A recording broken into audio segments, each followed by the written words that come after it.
facing the police every single day.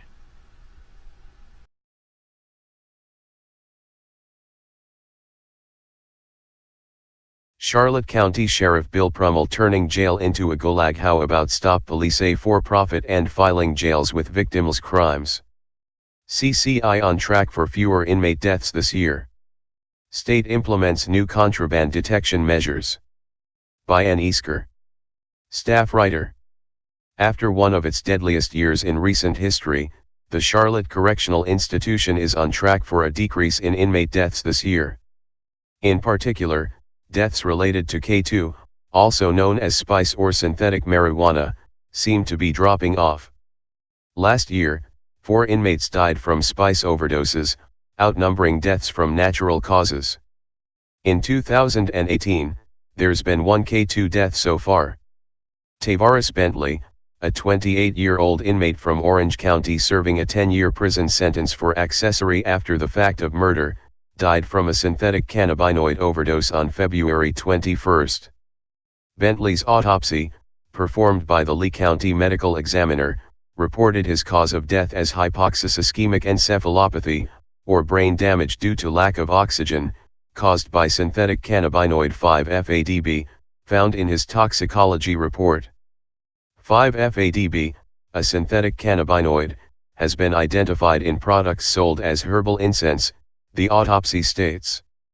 These products are sold under a wide variety of names including, but not limited to, K2 and spice. These products may be used as an alternative to marijuana.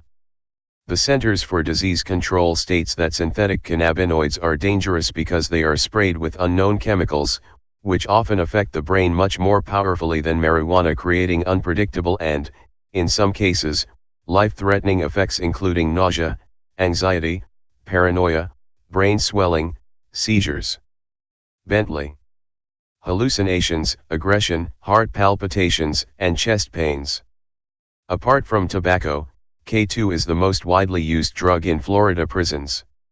In fiscal year 2016 to 2017, the department recovered 56,549 grams of the drug, compared to just 6,226 grams of marijuana.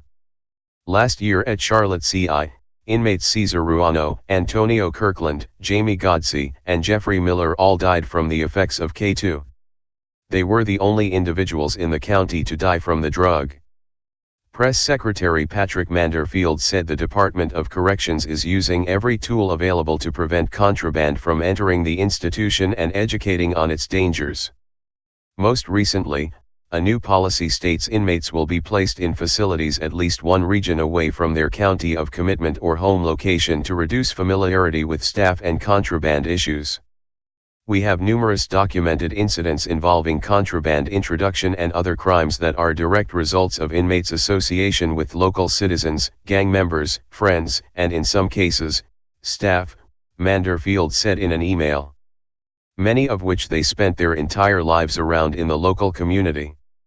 Manderfield stated it's rare that an inmate is housed at an institution in the county where they were received, as there is not a proportionate amount of institutions in the counties where the department receives the most newly sentenced inmates. The new policy implements a process to house inmates within 125 miles of their home county based on positive behavior. Additionally, in the last fiscal year, the department added 9 new canine dogs to the contraband interdiction unit, and any staff with a positive canine hit to their vehicle or person are sent for drug testing, and are unable to report to work, Manderfield said. New technology has also been implemented in recent years, including X-ray machines at every visitor and staff entry point, state-of-the-art cell phone detection devices, and a detection system to intercept illegal cell phone traffic. The Office of Intelligence has expanded its efforts to combat organized gang activity and contraband interdiction, according to Manderfield, and educational videos for inmates and visitors have been used in attempts to educate on the consequences of contraband. Though it appears the department's actions may be helping at Charlotte CI, other prisons are still reporting high death counts this year. For example, Dade CI already has 9 deaths this year, at least one of which is termed an accident, which can be indicative of a drug overdose.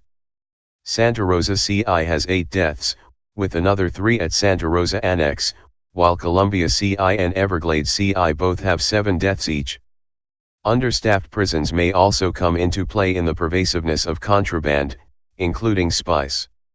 While Charlotte CI has just 11 vacancies for correctional officers out of 300 total, not enough to trigger mandatory overtime, other prisons have had to cancel weekend visitations due to understaffing. While Charlotte has just 3.97% vacancies, other prisons throughout the state have up to 32.64% vacancies. Correctional officers' salary starts at $33,500. The inability to properly staff our correctional facilities has a negative impact on all operations, Manderfield said. In addition to Bentley, 2 other inmates died this year at Charlotte CI from natural causes. Damon Snyder, 53, and Charles Dorsey, 68, both died after an acute cardiac episode caused by coronary artery disease. Toxicological analyses, including synthetic cannabinoids, were negative for both men. Police use who may want to retaliate against him physically. Hey Charlotte County, this is Charlotte County Cop Watch, and I just wanted you to know that I am using this stuff under fair use. And also remember to like and subscribe this channel. Also too, keep in mind I do not make any money on YouTube. This is 5 hours work a day, you know, fighting for freedom. And you can donate with PayPal and Patreon. I just want you to think about this. If everybody gives to PayPal and Patreon, Patreon is every month. Actually, PayPal you can do every month.